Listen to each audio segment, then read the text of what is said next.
X cadet welfare association ডিপিটিসি আয়োজিত 2022-24 কার্যকরী পরিষদের সাধারণ সভা অনুষ্ঠিত হয়েছে। রবিবার রাতে সদরঘাটস্থ আজিম কমিউনিটি সেন্টারে এই সভা অনুষ্ঠিত হয়। সভায় প্রধান অতিথি ছিলেন সমাজসেবা কার্যালয় 2 চট্টগ্রামের পরিচালক মোহাম্মদ আলমগীর হোসেন। অনুষ্ঠানে সভাপতিত্ব করেন এক্স ক্যাডেট ওয়েলফেয়ার অ্যাসোসিয়েশন ডিপিটিসির সভাপতি ক্যাপ্টেন সিরাজুল করিম সেলিম। বিশেষ অতিথি ছিলেন এক্স ক্যাডেট ওয়েলফেয়ার অ্যাসোসিয়েশন ডিপিটিসির সাবেক প্রতিষ্ঠাতা সভাপতি ক্যাপ্টেন মনিরুল ইসলাম। অ্যাসোসিয়েশনের সাধারণ সম্পাদক ক্যাপ্টেন সাইদুল ইসলাম সাইদের সঞ্চালনায় উক্ত দ্বিবার্ষিক সাধারণ সভায় 2022-24 নির্বাচিত কার্যকরী পরিষদের কার্যক্রম, আয় ও ব্যয়ের হিসাব বিবরণী পেশ করেন সাধারণ সম্পাদক ক্যাপ্টেন সাইদুল ইসলাম সাইদ। পরীক্ষা সংক্রান্ত বিষয়ের উপর হিসাব বিবরণী পেশ করেন ক্যাপ্টেন খন্দকার মুস্তাক আহমেদ। গচ্ছিত অর্থের বিপরীতে 2016 সাল থেকে 2024 সাল পর্যন্ত আয় ও ব্যয়ের হিসাব বিবরণী পেশ করেন সাবেক অর্থ উপদেষ্টা ক্যাপ্টেন জহিরুল ইসলাম। উক্ত দ্বিবার্ষিক সাধারণ সভায় গঠনতন্ত্র অনুযায়ী 2022-24 কার্যকরী পরিষদের মতামতের ভিত্তিতে 7 সদস্য বিশিষ্ট সাধারণ পরিষদ গঠন করা হয় এবং সভাপতির মাধ্যমে ঘোষণা করা হয় সাধারণ পরিষদে আহ্বায়ক হিসেবে দায়িত্ব পালন করবেন ক্যাপ্টেন মহসিনুজ্জামান খান। সদস্য সচিব হিসেবে দায়িত্ব পালন করবেন ক্যাপ্টেন রাশেদুর রহমান রাশেদ। অর্থ সচিব হিসেবে দায়িত্ব পালন করবেন ক্যাপ্টেন সাজ্জাদ হোসেন। অর্থ সচিব হিসেবে দায়িত্ব পালন করবেন ক্যাপ্টেন সাজ্জাদ হোসেন। সদস্য হিসেবে দায়িত্ব পালন করবেন ক্যাপ্টেন রানা ইফতেখার। সদস্য captain Khondkar Mustaq Ahmed, chief engineer Bahauddin ও চিফ অফিসার আজহার উদ্দিন। এই 7 সদস্য বিশিষ্ট সাধারণ পরিষদ 2024-26 অর্থ বছরে নির্বাচন পরিচালনা করবেন। প্রধান অতিথি মোহাম্মদ আলমগীর হোসেন তার বক্তব্যে বলেন, এরকম স্বচ্ছতা ও জবাবদিহিতামূলক সংগঠন বর্তমানে খুঁজে পাওয়া যায় না। এই সংগঠনটি সংগঠনের সদস্য ও সমাজসেবা অধিদপ্তর নির্দেশনা অনুযায়ী বিভিন্ন সামাজিক সেবামূলক কাজে নিয়মিত অংশগ্রহণ করে আসছে। এছাড়াও সংগঠনের নানান বিষয়ে মতামত জানানোর পর সংগঠনের সদস্যদের ঐক্যবদ্ধ হয়ে এক কাতারে এসে সদস্যদের স্বার্থে সংশ্লিষ্ট বিষয়গুলো নিয়ে কাজ করার আহ্বান জানিয়ে তার বক্তব্য শেষ করেন। সভায় সমাপনী বক্তব্য পেশ করেন অ্যাসোসিয়েশনের সাবেক প্রতিষ্ঠাতা সভাপতি ক্যাপ্টেন মনিরুল ইসলাম। বর্তমান সভাপতি অনুপস্থিত থাকায় 2024-26 সেশনের নির্বাচনের তারিখ স্থগিত করেন এবং সাধারণ পরিষদের মাধ্যমে নির্বাচনের তারিখ ঘোষণা করা হবে বলে তিনি তার অভিমত ব্যক্ত করেন এবং সভা শেষ করেন। আমরা যে আলাদা আলাদা থাকি তাহলে আমাদের ভাঙতে সহজ হবে। সংগঠনটা করা হয়েছিল আমরা একসাথে থাকবো, ভাঙতে পারবে না, এবং উদ্দেশ্য ছিল ওয়েলফেয়ার।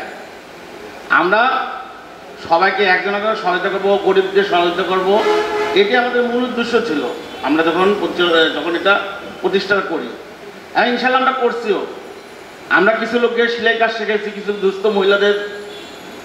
তারপরে আমাদের যে ছেলে একজন ব্রেন টিউমার হয়েছে, তাকে আমরা আমাদের সম্পূর্ণ আমাদের টাকা দিয়ে, আমাদের এই অ্যাকশনের টাকা দিয়ে তাকে সম্পূর্ণ অপারেশন করানো হয়েছে।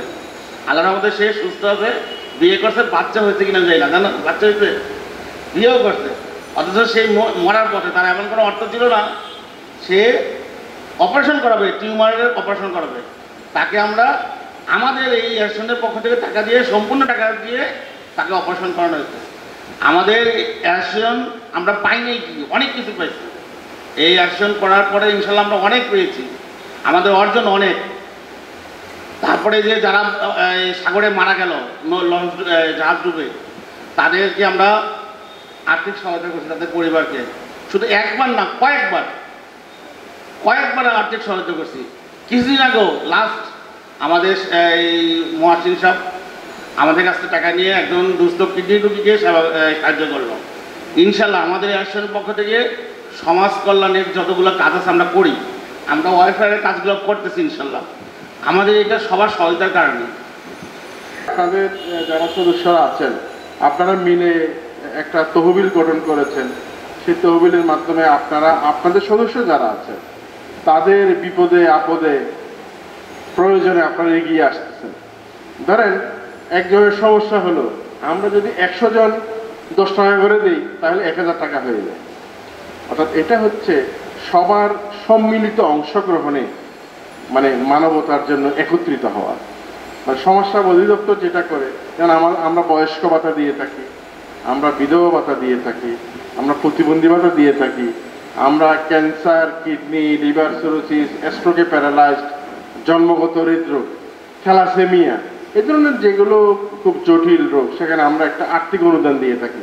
যেই পরিবার এই চেকটি পায়, তখন তার মুখের হাসি এবং তার যে একটা আনন্দ, সেটা আপনি আপনি এটা ভাষা দিয়ে, বক্তৃতা দিয়ে কিন্তু সেটা প্রকাশ করা যাবে না। এটা হৃদয় দিয়ে অনুধাবন করতে হবে।